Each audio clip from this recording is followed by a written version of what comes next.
इससे पहले कि ऑडियंस आपसे कुछ क्वेश्चंस पूछे, मेरे माइंड में एक क्वेश्चन आ रहा है, आईएएस में कितने लोग हैं जो हर साल उसके लिए अपीयर करते हैं? 5 से 6 लाख के आसपास। और सीट्स कितनी है?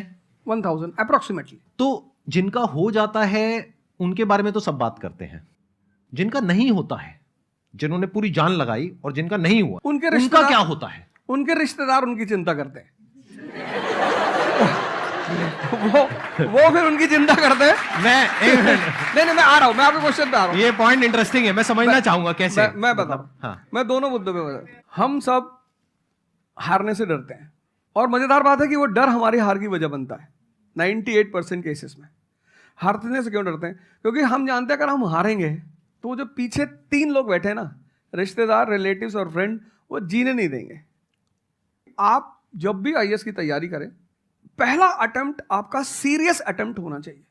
आपने तैयारी किया, बेसिक्स तैयार किए, आपने एडवांस कोर्स तैयार किया, आपने कम से कम मेंस के 1000 आंसर्स लिखे हैं और मिनिमम 10,000 प्रीलिम्स के क्वेश्चंस आप सॉल्व कर चुके हैं, तब आप एग्जाम देने जाइए।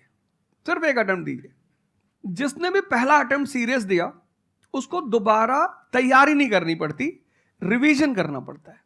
भाई आप देखो ना, जितने सारे सेलेक्ट लड़के होते हैं उसमें बहुत सारे नौकरी कर रहे होते हैं, जॉब कर रहे होते हैं। कुछ लोग मुझसे पूछते हैं सर जॉब करते वक्त तैयारी हो सकती है? नहीं, जॉब करते वक्त तैयारी तो नहीं हो सकती, जॉब करते वक्त रिवीजन हो सकता है। 3 hours per day, 4 hours per day. तो मेरी एडवाइस ये है, क्योंकि ये एक बहुत रिस्की खेल है ये। मैं खुद ही बाहर हुआ और फिर मैं कितने लोगों को देखता हूं जो 5-5, 6-6 अटेम्प्ट के बाद बाहर होते हैं।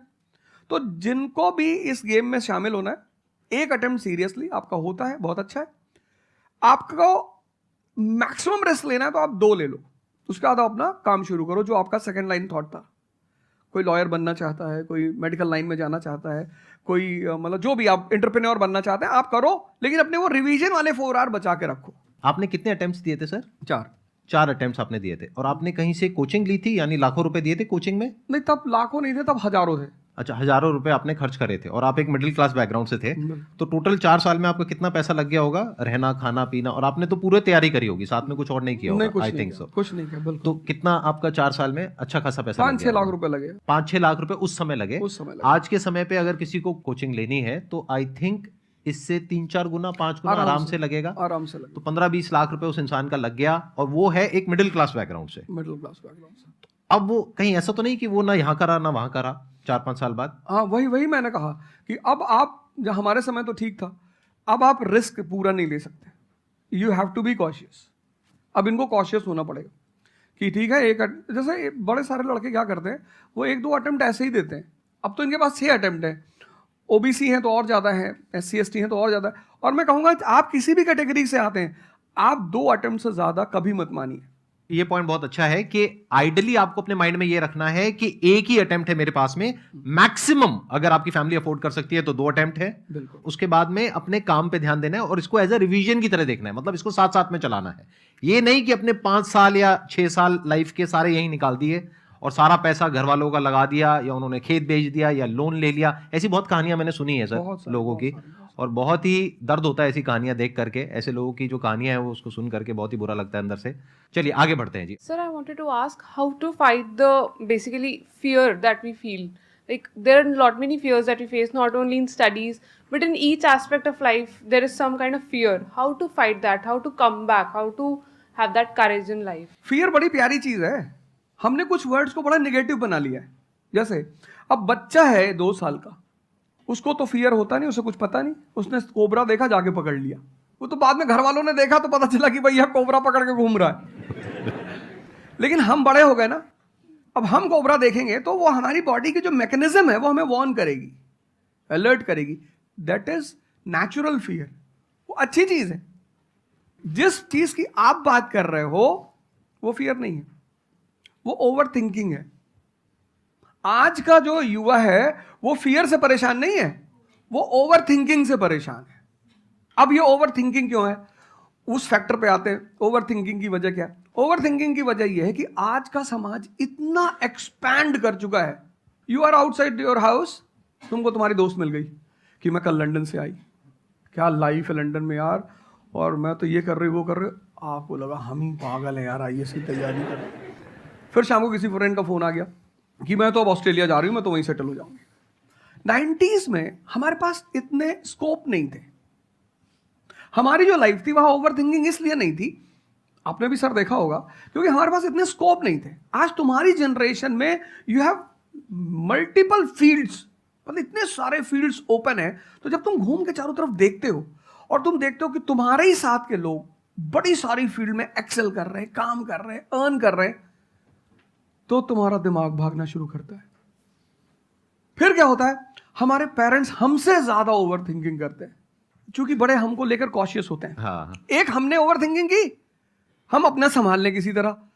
हम घर के अंदर गए, मम्मी रो रही है कि वो निशा मिली थी, 20 लाख का पैकेज है उसका। दूसरा प्रेशर तुम्हारे ऊपर आ गया। ये जो प्रेशर हम मल्टीपल फेस करते हैं, तो एक तुम्हारा प्रेशर, एक माँ बाप का प्रेशर। पता लगा बुआ जी ने रात में फोन कर दिया, क्या कर रही हो जी? तुम सारे लोग प्रेशर से लड़ रहे हो इस वक्त, मल्टीपल फ्रंट पे। ये कोई फियर वियर नहीं है।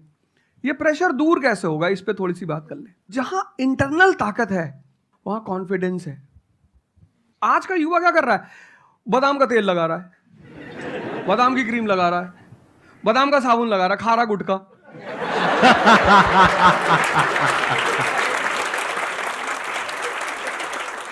आप लोगों को चूंकि हर तरफ प्रेशर झेलना है, तो प्रेशर झेलने का सबसे अच्छा तरीका होता है इंटरनल पावर। तभी तो मैं जहां भी जाता हूं एक चीज रिपीट करता हूं, योगा करो, ध्यान करो। ध्यान करोगे मन ताकतवर हो जाएगा। सर, आपने जैसे कि अभी बोला कि मेंटल स्टेट के लिए एक्सरसाइज करो, योगा करो। तो पहले तो मैं फिजियोथेरेपिस्ट हूँ, ठीक है। मैं सुबह से मतलब योगा या एक्सरसाइज है मेरा डेली रूटीन है, करना भी और कराना भी। उसके बाद भी at the end of the day मैं डिप्रेस हो जाती हूँ। ये नहीं कि मन नहीं लगता, इस चीज़ में भी मन लगता है, फैमिली से भी पूरा मन लगता है, ठीक है। उसके बाद भी end of the day depress हो जाती हूँ। तो उसको डिप्रेशन कैसे कम करी जाए? हम किसके साथ रहते हैं वो बहुत इंपॉर्टेंट है। मेरे एक दोस्त मेरे साथ आ रहे थे आज से करीब 7-8 साल पहले, धौला कुआं से।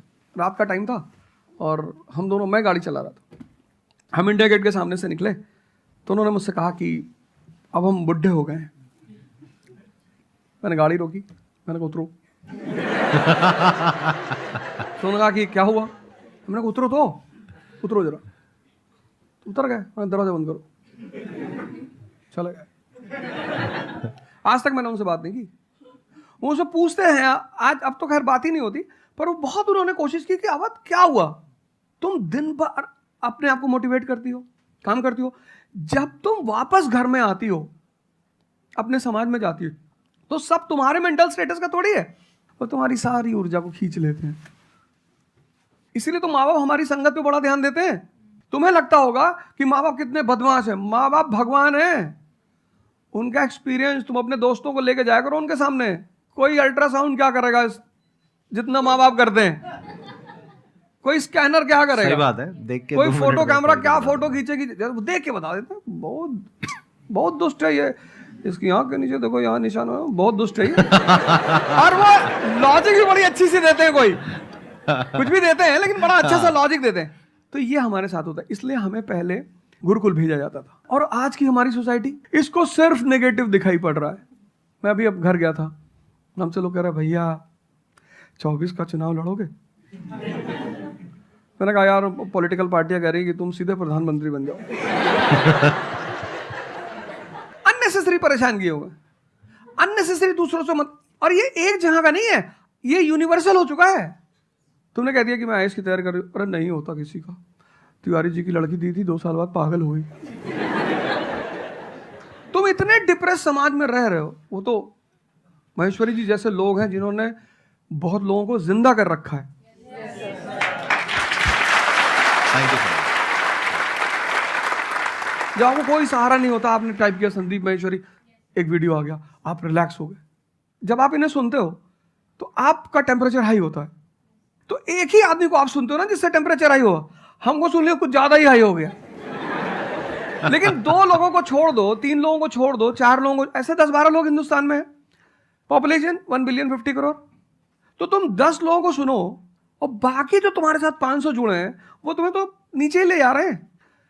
इससे बचो, अपनी सर्कल को थोड़ा सा रिजर्व करो।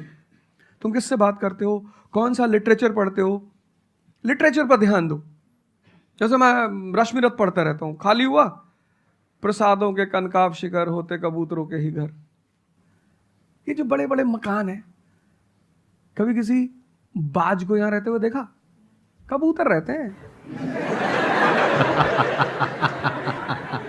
क्या लाइन है, प्रसादों के कनकाब शिखर, कितने मतलब महलों के जो बड़े बड़े शिखर उसमें सिर्फ कबूतर रहते हैं। प्रसादों के कनकाब शिखर होते कबूतरों के ही घर, महलों में गरुड़ न रहता है, कंचन पर कभी न सोता। कंचन मतलब सोना। लग्जरी नहीं चाहिए। तुम लोग इतनी लग्जरी चाहते हो, लग्जरी आदमी को मेंटली कमजोर बनाती है। मैं आश्रम में था, मैंने ज्यादा खाना खा लिया। मेरा एक नियम है, no exercise no food.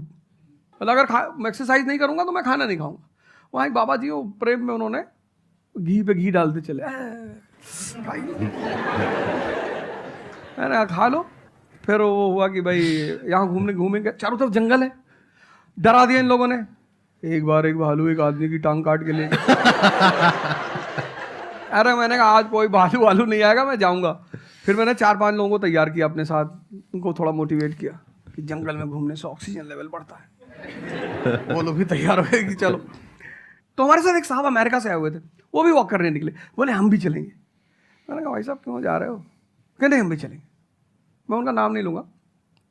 1 kilometre के बाद उन्होंने मुझसे कहा मेरे बैग में यहाँ बहुत पेन हो रहा है। 1 किलोमीटर। तुम लोगों ने पता है अपने आप को कष्ट देना छोड़ दिया है।